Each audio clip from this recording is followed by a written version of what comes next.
doing here? I was here a few days ago. I met up with Marcos Diaz to talk about moving my family. I remember who you are. We ran into the Central Services and we got separated. I just want to talk to Marco. Do you get any idea how much heat you got on you? Cops are looking for you everywhere. Easy. Shouldn't we go in there? No. He'll sell it. I just want to find my family. Get out of here. What do you think Marcos was talking to me? I have information. I was a prosecutor. I know about the investigation into your network. I know the police. I know the federal agencies. I can help you. I just want to find my family first. I'm not the I have one nowhere that else makes to the go, rules, all right? man. I have nowhere else to go. If you're not going to help me, then you may as well just pull the trigger. You'd be doing me a favor.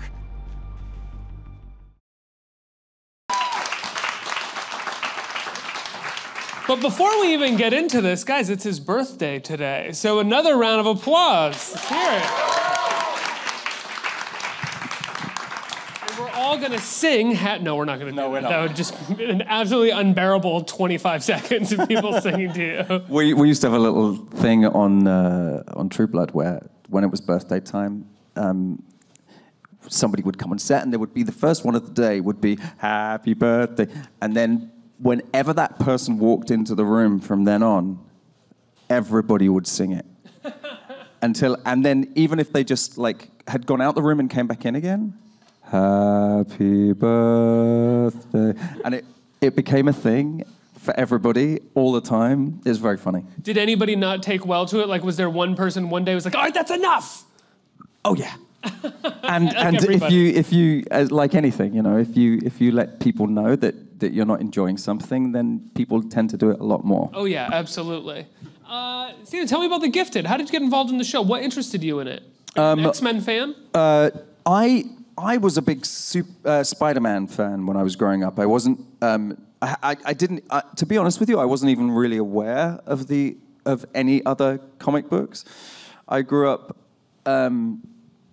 I was into Cowboys and Indians, and I was into Spider-Man. I was into soccer, and I was very sort of outdoors.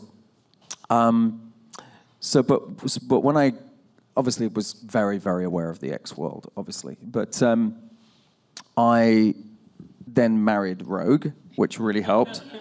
And I had no choice but to completely sort of immerse myself in her world. And we were doing a job in Toronto earlier this year, January, February, and the script came in, and I thought it was fantastic. I thought it was a really excellent way of sort of joining on to this universe and telling this story.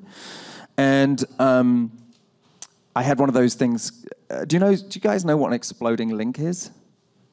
Exploding link? An exploding link. No. I had 2 hours to read it, and when you're reading it online, you have to read it online, and after 2 hours it disappears.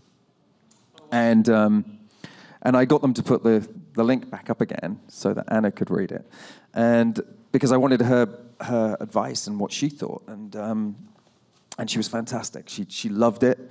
She thought it was a brilliant addition to the world. As I'm sure we'll talk about, there's certain reasons why it's different, and so I think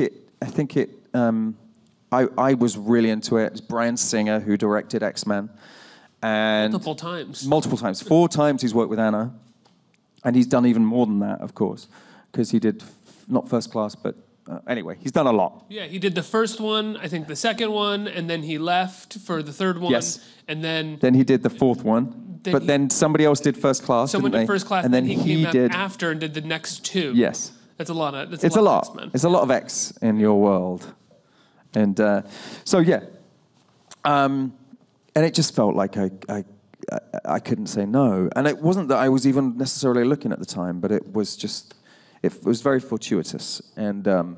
You had just come off a TV show, right, on FX, as well as, I think, another TV show that you did right after, I did right? a TV show on FX, and then I did a TV show on Fox, and then I did a TV show in the UK on a channel called ITV, and I finished that, and then I started prepping a film that I just directed. Oh, congratulations. Can we talk about that? Sure. So is that what you were working on in Toronto? Yes. With Rogue? With Rogue, yeah. I made her be somebody else for a film. So you directed a film with your wife. Yes. And did you write it? Did you get this? No, my friend Dennis O'Hare. Oh yeah, of wrote course. it. Yeah, the great And Dennis O'Hare. The great Dennis O'Hare, as he's known. Nobody ever says Dennis O'Hare. They say the great Dennis O'Hare. I feel like a lot of us have taken to calling him the great Dennis O'Hare because whenever he's in something, he's so amazing. He's unbelievable. He still doesn't have that like echelon of like, people knowing about him that whenever you talk about him, you want to be like, he's the great. You need to know about him. No, he's extraordinary. And I was directing him in an episode of True Blood, season 5, which was around 2012. And he did something so extraordinary. I haven't had. Usually, you don't get time to tell these stories because you get rushed off. But I have a few minutes, so I'll tell the story. And he had come up with a thing in True Blood where his character was 3,000 years old, and he had built a. Dennis wrote a character history of everything that he'd done in 3,000 years, and all the generations, all the places he'd gone to, all the things that he'd seen, and it was thousands and thousands of words, pages and pages and pages.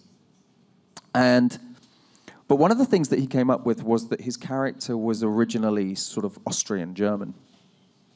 And I was directing him, and he was doing this thing, and as he was getting angry and talking, he'd sort of got up on a table and started sort of going into this thing where his sort of good boy charm like this suddenly became, and I will tell you now that and he suddenly turned German and did this incredible sort of flourish at the end of it. And the idea was that as he'd got angry, he had... His inner Hitler came out. Well, no, that thing where, it's like if where you go back to your very core. Like when I get angry and I start shouting, I go very Essex. I'm from a place called Essex in England, and I become like that very quickly. And I go East End, and all my T's and everything goes away because that's me underneath. That's funny. I go to like a 14-year-old and no, I don't want it. I get like that. But that's what you sound like all the time. God damn it. And anyway, he did this thing, and I was standing at Video Village, because I was directing the episode, and we were all looking at each other going, oh my God, this is incredible. And I started writing an idea for a film, right there and then. And I'd always wanted to direct a film. And I started writing an idea for a film where he would get to play, not Hitler, but a character not unlike Hitler, like a character who thinks he's Hitler. It was like a sort of psychological thing. And so started working with these, just like in my head, started playing with some stuff. And me and him started working on something that he'd been thinking about. And in the midst of that, his sister died. And he went off with his family to go and collect her belongings from where she was. And when he came back, he explained this story of the weekend that he'd just had with his family that centered around his sister. And that I don't want to give it away, but it was sad, and it was funny, and it was about relationships with your siblings and your parents, and it was moving, and it's about a journey for a man of moving on from his beloved sibling. And I just said to him, I think it's a film. I think that's the film. And literally, like 3 or 4 weeks later, Dennis had written the script and he sent it to me. And we'd been working on it for 5, 6 years, and then we got to direct it, and I got to direct it in January and February. That's amazing. I want to talk about The Gifted, and I know you're probably going to come back and talk about this movie after you sell it and it's getting distributed. But I love talking about making movies, so I'm going to ask a couple questions about your first time directing a movie. And I'm curious about how different it was directing a TV show to directing a movie, not just in terms of the practicals, but in terms of the style and how you sustain someone's attention in the story of a movie versus someone's attention in a TV show. Very good. Within a TV show, and certainly within a TV context, and especially when you're taking over something, you're slightly sort of pigeonholed, and I don't mean that in a negative way, into what the television show looks like, how you create it, how, True Blood was very dynamic, but it was quite, by that point, it was quite schlocky in its editing style and reactive, and we sort of jokingly, when we had to go off on adventures, we'd sort of go, like we were going off on a Scooby-Doo adventure. And so we'd sort of laugh about that and talk about that. And I felt that that's... So, and I really do not mean it as a pejorative, but that has a certain way that you shoot it. Yeah. And also a giant budget compared to what I had. I mean, I was walking around the first time I directed on True Blood going, it'd be great if I could have a crane here. And they were like, what size do you want? And whereas on my film, we had very, very little money. We only had 17 days. Cynthia Nixon's in it, and she could only do 15 because she was coming to do the play that she won a Tony Award for. And so we knew we had to get her out and all of the family scenes done within 15 days, which is tight, as you probably know. And we only had 2 cameras on certain days. So we were all one camera. It was all handheld, the whole thing, which was a choice I'd made anyway. And because I sort of wanted the audience to, and this is to answer your question, this is the things that you get, these decisions are the things that you get to make as a director, which are really exciting. It's like, by having the camera on a beautiful thing like that, where it's gliding along on a jib arm, that's called a jib arm. Look, he's coming over the top of your heads now, just to show you what he can do with his camera. He's so excited you're talking about him. I'm talking about him now. Look, here he comes. But you see how that's gliding? That's got a beautiful sort of... Now that makes us feel, when we're watching that image, that we are that we're viewing from outside. When the camera's on the shoulder and it's handheld, it makes you feel that you're slightly more in the room with the people. And if the camera is here looking at us, it feels like you're outside. But if the camera's in here and I'm looking this way and looking this way, and it's tight with us, then you can make the audience feel like they're in the room with you. Like the audience are one of the characters in the thing, and a lot of the film takes place in a car, and so the camera is in the car, sandwiched between actors.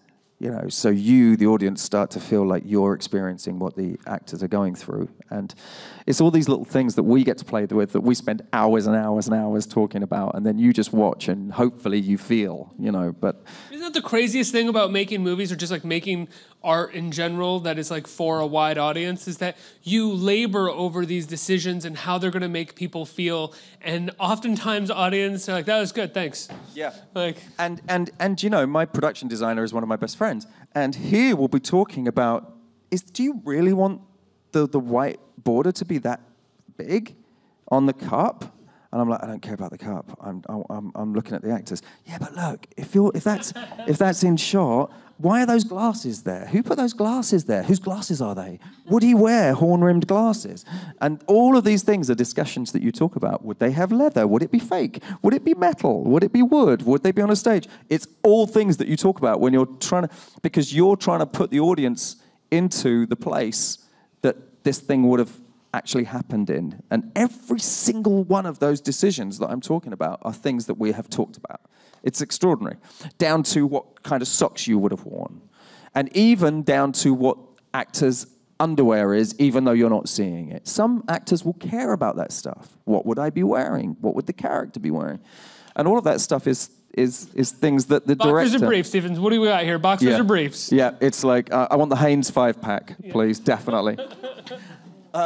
Yeah, so, I mean, I'm sorry if it's boring, but it's stuff that we talk about. I love talking about this stuff. Thanks so much. We're limited on time, though, so I feel like we should give The Gifted a little bit of time here. Talk about your character in The Gifted. You are the father. You are not a mutant. And your central conflict is that you, at one time, were a part of the, when the show starts, you're a special prosecutor, I think, and so you're tasked a lot of times with taking in the world of the show, it is legal to be a mutant. but it's illegal to use your powers in public. And my character is a lawyer who's come up through the system, become a district attorney, and then he becomes the prosecutor for the state of Georgia and specifically Atlanta. And his job is to take people off the streets who use their powers in a negative way. It then turns out that his son is a mutant, and what he hasn't truly been honest with himself or with his kids or his family is the fact that he knows that when people go into these detention centers, like Abu Ghraib or Guantanamo Bay or something like that, they disappear and they never come out again. And he realizes that that's what's going to happen to his son. And he has no choice but to go on the run. So everything that he's lived for, everything that he's done all his life, where he thought he was being a good member of society, is turned on its head. And the brilliant Amy Acker, who I'm sure you guys know, plays my wife, and we make the decision to go on the run. And really, it's about how we communicate with our kids, how we come to terms with who they are and what this new ability that they have, because she has been hiding her ability, Natalie, who plays my daughter, the lovely Natalie. And so it turns out that not only has Percy's character got this ability as well, but so has she. And we then join a group of mutants who are in hiding, and they're a family of sorts as well, but they're a family who have come together because they were ostracized from their own families. And so it's about these two disparate families that are very different on the outset and how very similar they are and how they kind of join together. And I'll just add one more thing. I think what I was really drawn to about it is that our show is about survival. Our show is about getting by in this crazy society. And usually superhero shows are about saving the world or saving the poor people or stuff like that. Ours is about getting by and getting on and surviving. And almost like hiding your powers as well, like keeping your powers away from living this subterranean existence because you're not, And when we started making this thing, or certainly when Matt and Brian started developing it, it was before the primaries last year. It was before the Democratic or the Republican candidates had been chosen. It was obviously before the elections, and yet you get to this point where you're shooting something that they haven't been thinking about, and suddenly some things in our show are very prescient. Well, X-Men has always been a story about how a majority deals with a minority, or how the majority deals with quote unquote the other, and I think that talking about this it's very similar in how it handles it. Yeah, whether it be civil rights or whether it be the LGBTQ community, or any marginalized fractional element. And not dissimilar from True Blood in that way, which is about what it feels like to feel different to everybody else and be treated badly for that. And there's many examples with whether it be race or sexuality, there is a lot of examples in our society today where that feels almost more important than ever that it's being spoken about. Yeah, absolutely. Let's get some questions from the audience. Who has a question? Right here. Hi. Hello. I'm a huge fan of yours, and happy birthday. Thank you. Happy birthday. No, Don't listen to him. That's exactly it. I was wondering, was it daunting to step into a universe that is so well established, seeing as your character is a human and has a human perspective? How did that sort of translate? Good question.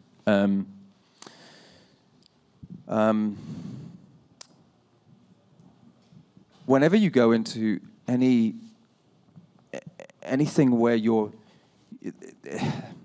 as you get older in this business, and as you sort of move up the ladder of your character's importance in the world, whether you're doing something that is beloved to a certain group of comic book fans, or last year I did a drama that was about an African-American kid being shot by a white policeman. So whatever it is that you're doing that is, touching a community in some different way is very daunting, especially when you're playing a big part. And this world, the X-Men world and the comic book world is gigantic and full of expectation. So yeah, you'd have to be inhuman, which sounds like a really good name for a show, to not feel scared and daunted by the idea of having to do that stuff. And so it's not something that I take lightly at all. And sometimes it makes you, we're the same as everybody else, riddled with insecurity. And you wake up in the morning thinking, well, can I do this? Am I prepared to take something like this on? It's like theater or anything. I just did a thing in the UK, and I hadn't done anything specifically for the UK in 10 years. And I was really scared about it, and it's where I'm from. And yet there is a naive part of me that thinks that well, maybe they'll be happy to have me back. Of course they're not.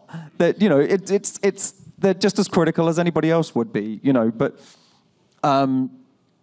yes. So the answer is yes. But ultimately, as a performer, you have to sort of when you create your character, you start from, as I was talking about what he's going to wear, where he's from. I always think about where he would have gone to school. I think about the kind of life that he would have had growing up, and also as an English person in this example playing an American, it's I think about how he would sound, and so I do a lot of work on that, and so all of those things hopefully build up a package of a person that feels authentic and real, and then I present it, and then you get shot down in flames. Next question. Stephen, my name's Sasha. I'm a huge fan. Hi. I was wondering, you've done so many great projects. What made you gravitate towards this one? And also, you're a great singer, and I just wanted to know if you were going to do more musicals in the future. Thank you. Do you sing at home? Are you a big singer? Oh, I'm regularly? terrible.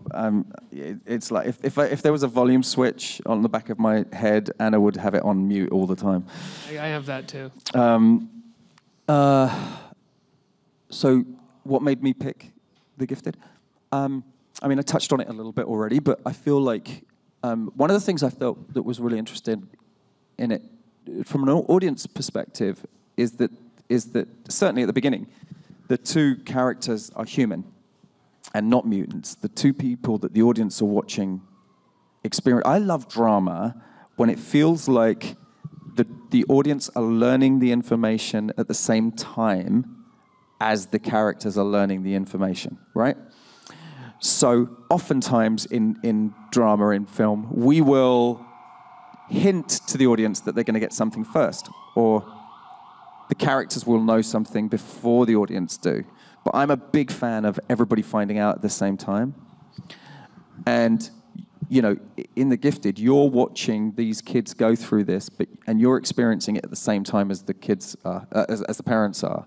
In fact, in the pilot, I don't know if any of you've seen it, but in the pilot, there's a great moment where I'm driving along in the car, and Amy calls me to give me the information that the kids are mutants, right? But that wasn't in the show. And when we put the whole thing together, they were like, oh, hang on a minute, how does Reed find out that they're mutants other than in the diner later in the thing? So we shot that scene afterwards. And it's one of my favorite scenes now, because even though the audience know, Reed doesn't know. So this is a great example of when the audience already knows something that he doesn't, where they get to watch him experience something that they already know. So it's really interesting how you sort of play with the audience's perception and the character's perception at the same time. Sometimes it's great to have the character have a secret that the audience aren't aware of yet. So many different ways of doing it. Isn't that also a great example of how the process of storytelling is always, specifically with television and film, is always extremely fluid and is always about problem solving? Like, they got to this point where you would think that would have been resolved. I mean, but they were like, oh no, we were so busy thinking about all these other things that like, yeah, this problem has to be solved now.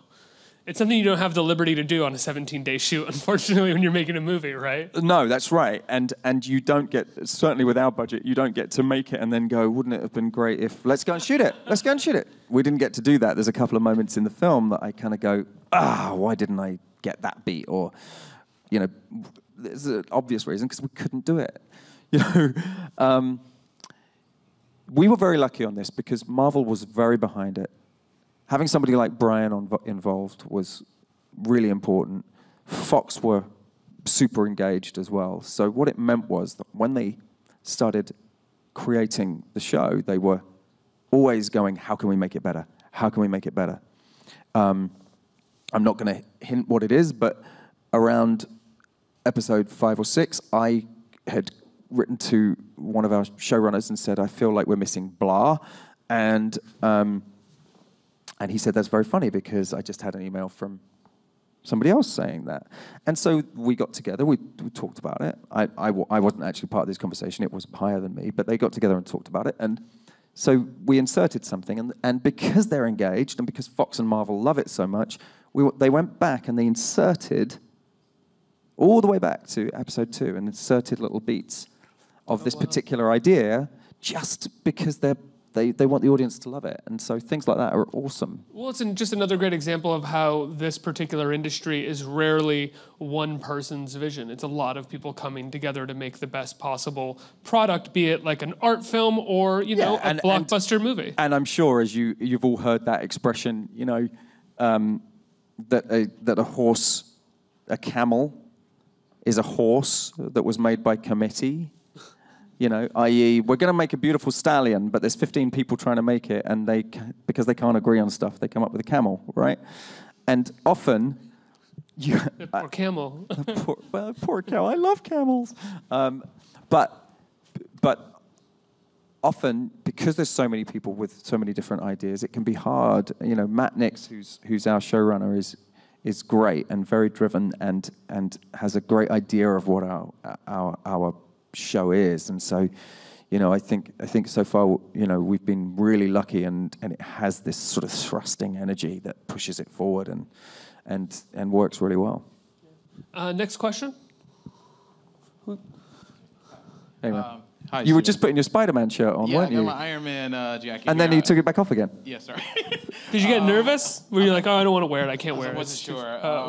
I'm a huge X-Men fan, and I was just curious. I know the character you played, the last name is Strucker. I was just wondering if it had any ties back to any of the other Struckers from the Marvel Universe?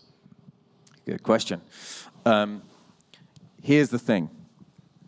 I think it would be very, very difficult for somebody like Matt Nix, who's created our show, somebody like Bryan Singer to be part of it, the Marvels to be set in the Marvel universe and have Marvel's permission to make this show, and to stumble upon a name like Strucker by accident. Is that fair? Is that a good answer? Yeah, all I will say without giving anything away is that Reed doesn't know anything. The family it's nothing to them. It means nothing to them. But, one of the things that we've tried to do with the show is, provide these little building blocks, these little Easter eggs for people who love the Marvel world.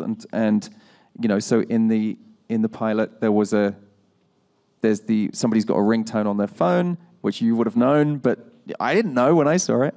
But it's the ringtone from the 90s X-Men cartoon. And when we go into the restaurant where I meet Sean to have that conversation where he burns my hand, oh Lord, please don't let me be misunderstood is playing on the thing. There's a Wolverine in the back of the shot.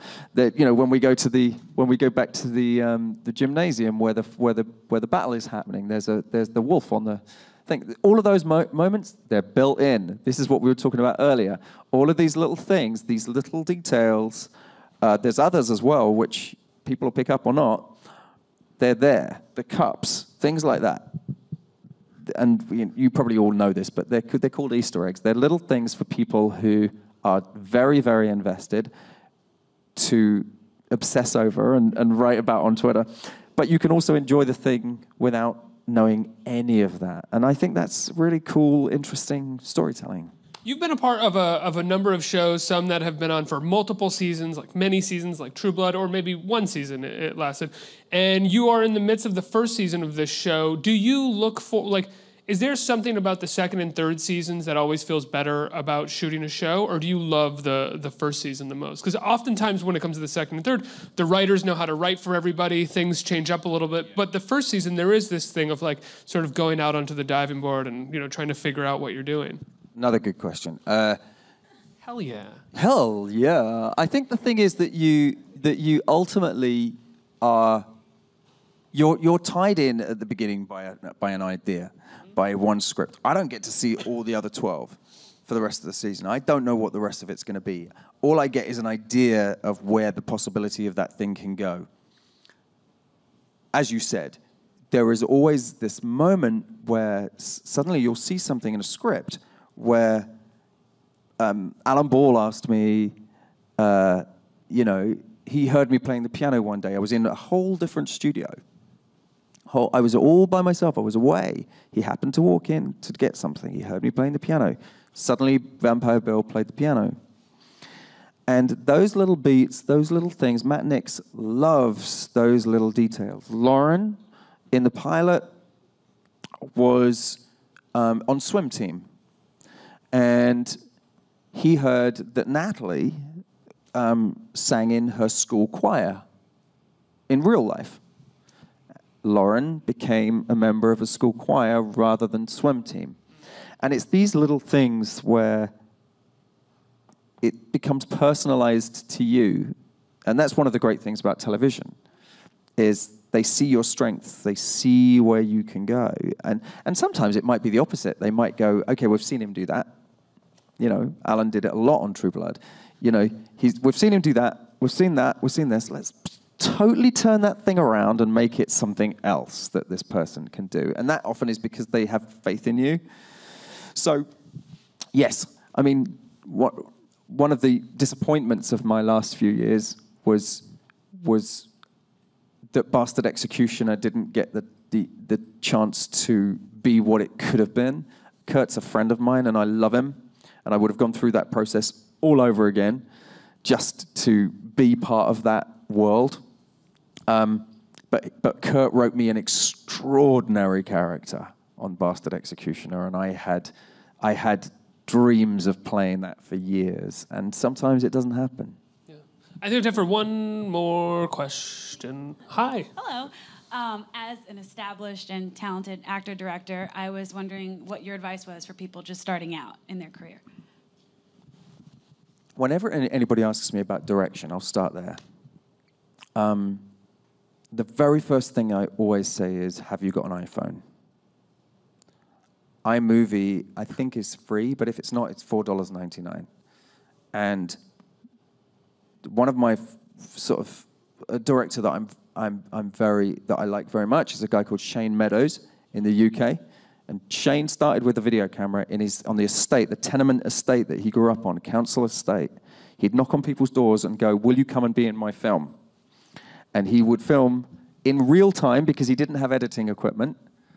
And he would shoot this side, ask him a question. Then he'd run the other side, get the other bit, and he'd shoot. That's called shooting in camera, editing in camera. And when he first started making films, that's what he did. And as he got better and better and better at it, he started playing and playing and playing. This was all before iPhones existed. This was before you can do it. So if it's directing, there is absolutely no reason anymore for you not to be able to do it. What's that wonderful Shane Meadows movie with Paddy Considine where, he's in a number of his, but... Dead Man Walking? No, Dead Man's Shoes. Dead Man's Shoes. That's the earlier one where Paddy Considine is like developmentally disabled and he lives on the estate with the two kids. Such a one. Romeo? Romeo is Bleed. No. No, that's... Yes, it is Romeo. Romeo's Room or something like that. Yes. A Room for Romeo Brass? Yes! Yeah. That movie is so good. Yeah. I love Fantastic. that movie. And he also made amazing film called 24/7 with Bob Hoskins in black and white. It was his first feature. It's unbelievable. Did he do This Is England as well? Yes. Yeah, it's a great movie. Anyway, the reason I bring him up is because he's just somebody who creates, and it's about creation, and so that's one thing. Actors, you just have to get out there and do the hard miles. You know, I've got 2 older kids, 17 and 15, who want to do this stupid job, and you know, as much as they've grown up watching me do it, and they want to do it, and all I want them to be is happy. So if they're happy, then great. But it's hard. I see people going to auditions. I see kids coming in doing like one line on our thing, and all that expectation. And I remember it so well. And there's no real look. I'll tell you one thing that I'm always impressed about with American actors, that I went to drama school for 3 years, and when I came out of drama school, I did a lot of theatre, and it's very hard to be an actor in the UK without having gone through that. Obviously, there's anomalies that always are. You know, Jude Law, great actor, somebody who didn't go to drama school, and there's many examples. But it's hard to do it without that.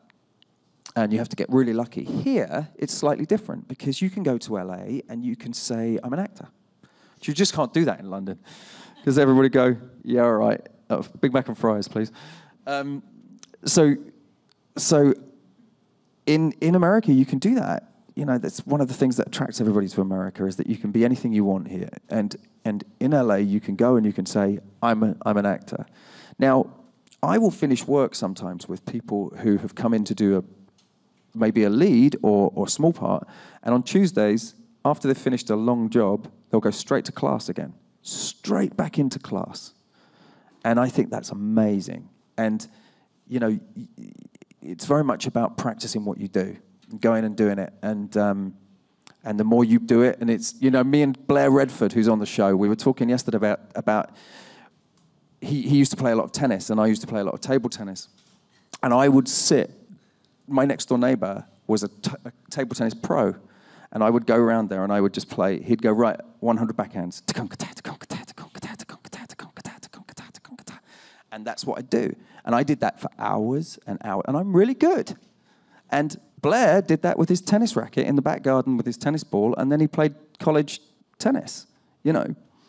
So the 10,000 hours thing, that Malcolm Gladwell thing of 10,000 hours, the more you do, the better you get. And so doing class and making films with your friends or whatever it is, the more you do, the better you get. I'm also a big fan of watching stuff that you've done back. Sometimes it can be hard because you don't like what you've done, but you're going to learn from that. You know, I've also talked in the past about the fact that there's no failure.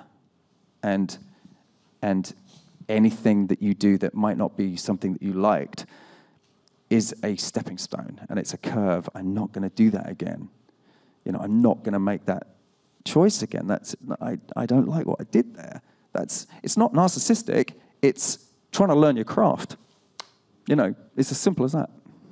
I feel like so often when people hear the words like better acting or becoming a better actor, they think that means because the Oscars have so long quantified acting via the most dramatic performance. You know, what better acting actually is just having more tools to be more comfortable and to dig yourself out of problems faster. I think that's absolutely true. So experience times age equals less is what I would say.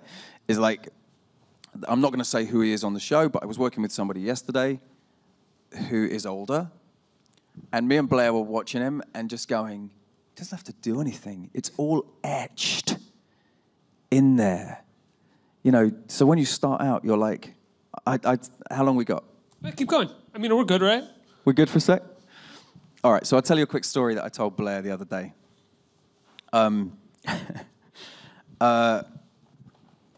My first film was a thing called Prince Valiant, right? And it was this very sweet little film about this boy who becomes a prince. And the first thing I'd ever done, good cast, Ron Perlman's in it, Warwick Davis, Joanna Lumley, and I was playing the lead. And at the end of the film, I end up with the princess dead in my arms, played by Katherine Heigl, right, who was 16. I was 25. And I'm laying there, and Catherine's in my arms. And she's dead, and she's the love of my life. It just so happens that in front of me is a sword that I've pulled out of a lake that is the lady of the lake that's on this sword. I know, keep with me. I know it sounds nuts. Just, she's there, right?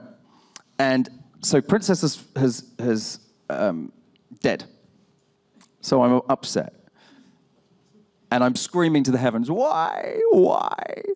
And then the princess comes to life. And she comes off with the sword, and she comes up into the air, and she says, Valiant, Valiant, you have done so well. All will be well. Believe in yourself, and all will be good. And then she sort of throws some fairy dust, and it comes down through the air, lands on top of Valiant. He's like, what the fuck just happened? and he looks back down again, and she comes back to life, and everything's good, okay? So I'm in this position. Catherine's in my lap. It's like 200 extras. And there's obviously not a lady coming out of here, right? It's a sword. But you have to imagine this thing coming up like this. There's a bloke standing back there with a wooden oar with a cross on the top, and that's the princess. Then when all the stuff comes towards you, you know, you're reacting to that, and it's a big close-up like this, right? And so this is how I do my first take. And you got to remember, it's like this, and it's a movie. Oh God, the princess is dead. Oh no! Why? Why? Oh, what's happening? My sword's coming to life. What the fuck is that? And she's up in the air. It's amazing. I've never seen her before. There's a man with a cross, with a thing. Like, she's talking to me. She's talking to me now. Now there's stuff coming around me, all flying around me. She's alive, right? Now imagine. Director, yeah, great, Stephen. Yeah. Let's do that one more time. Yeah. The director comes up to me and he goes, "Hey man, just like, you know, your face is going to be like 40 feet up. It's going to be 40 feet high. And that was a lot. You know." I was like, okay, right, great. You know, so the next time you do it, it's...